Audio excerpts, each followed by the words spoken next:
Gang, there are a lot of wineries in Sonoma County. You know, the press will tend to focus on the top, 50, blingy ones. The ones that people want to see, the ones that people are on mailing lists for, the ones that always get 98 points and they want to be invited back, or this type of thing. So there's kind of a little bit of like an old boys club at this juncture of top boutique Sonoma wineries that tend to get most of the love from the press, because it's this like kind of self-fulfilling prophecy year after year. The press, I don't know how hard they're working on finding new properties or different properties or off the beaten path properties.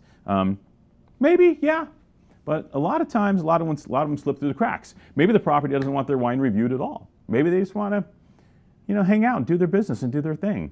And I think that's what we have with Karah Estate. This is a sneaky little wine that came to us on one of our deals that we didn't have a lot of expectations for. We'd never heard of it, right? But apparently it's pretty big. The Karah family bought this property in 1995, talked to UC Davis, did the right thing, right? And Davis said, yep, grapes. And they said, okay, what? Pinot Noir and Chardonnay. Okay, we got you. And that was it. They listened, they planted, and I'm sure they sell grapes to a lot of folks, but they also make a bit of their own wine as well. And included in this is their Sonoma Coast Pinot Noir program. It's all estate, single vineyard. And since they don't get out a lot, and since they don't submit their wines to a lot of press and get big scores, et cetera, they tend to have some wine. And that's why we got the phone call. And it's a great phone call because we're dealing with a wonderful vintage for Pinot Noir. The 2018 Karah Sonoma Coast Pinot Noir that is just in a place, A lot of these wines from the Petaluma Gap area, they can age, because they have some nerve. They have a structure, that wind comes through, toughens up the fruit. Sometimes you get a little thicker skinned berries. You get a more structured style of Pinot Noir. And then create a scenario where, throw it in the cellar for a few years. And when you do that, great things happen. And here we have a wine that we had zero expectation for, never heard of it. And when we tasted the bottle, we're like, hey, great things happened. Because again, it's about the wine, right? We could tell you got 98 points, and that might entice you to buy. But if it didn't, you're buying just because the wine's really good. And that is okay. You don't need a score, people. Although it did get golds and double golds, they submit to the local wine competitions. So it scored double gold at San Francisco, this sort of deal, because somebody probably told them, hey, wine competitions, they're a thing. They were like, okay. So yeah, lots of gold medals. But no, they didn't submit these, as far as we know, to any major press or anything. But just classic Sonoma Pinot Noir. Little earth, spice, baking spice. You get that cinnamon character, that touch of rhubarb, little hint of that forest floor. Classic Petaluma Gap, because the wine has richness and authority of fruit, but also a brightness and coolness in the aromatics, which lets you know this is a cooler area, this windswept area that just really cools off at night and creates, that's why everybody plants Pinot Noir there. That's why your Costa Browns and all these super fancy guys are in the Petaluma Gap, because it is a brilliant, beautiful place to grow Pinot Noir, and probably not quite as isolated as like Occidental or the true Sonoma Coast, where you're driving to get out to your vineyard. Petaluma Gap's like 30 minutes north of the Golden Gate Bridge, right? And 1/3 new oak.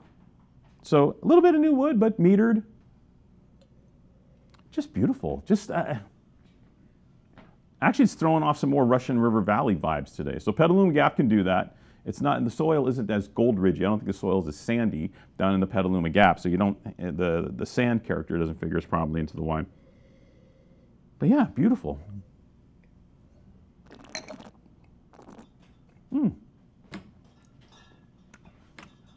Sweet, spicy, round, cherries.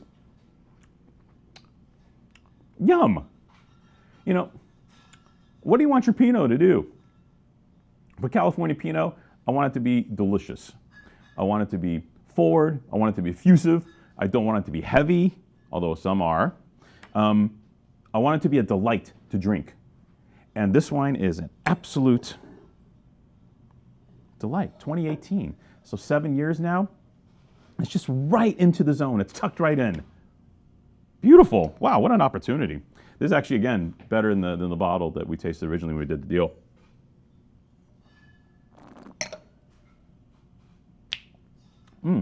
Karah, who are they? I don't know.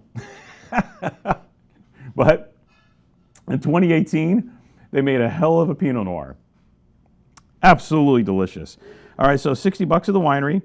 Your standard single vineyard estate Sonoma Petaluma Gap Pinot Noir pricing. That's pretty much de rigueur for the area now. But for you guys, 20 bucks.